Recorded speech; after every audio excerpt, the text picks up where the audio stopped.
We kind of had that conversation with God and we're like, okay, like one of our babies, okay. I can maybe come to terms with losing a child. Like 2 of my babies, that seems pretty cruel. You're forever changed. You're forever changed. And so after each one of those losses, we'd kind of been able to find our way back to who we were.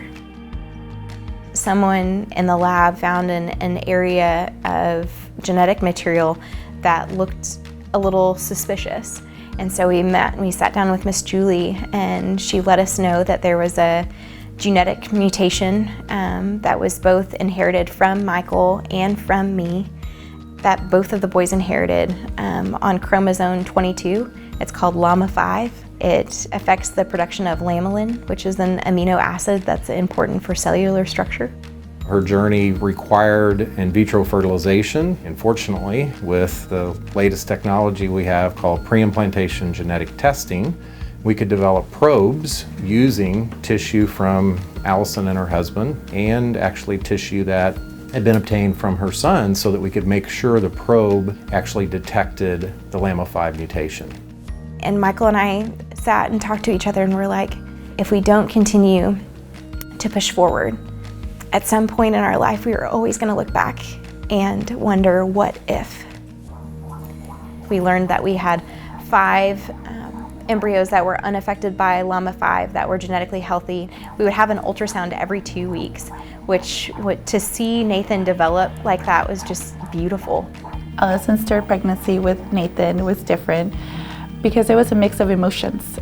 Even though the doctors assured her everything was going well during the pregnancy, I think there was always just some cautious optimism.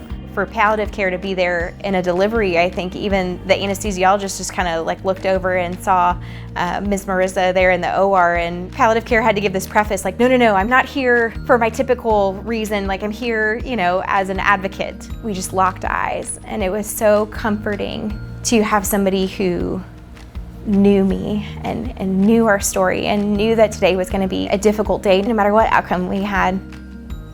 My delivery with Nathan, it was unimaginable. It was just this incredible moment where time kind of stopped. I just remember looking at Michael and just being amazed. I'm like, we have a healthy baby. Like, we have a healthy baby.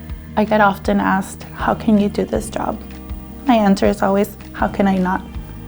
Allison's journey really exemplifies for us the multi-specialty team approach to what's necessary. And really, University Health and UT Health San Antonio, one of the few locations that could have provided that type of care.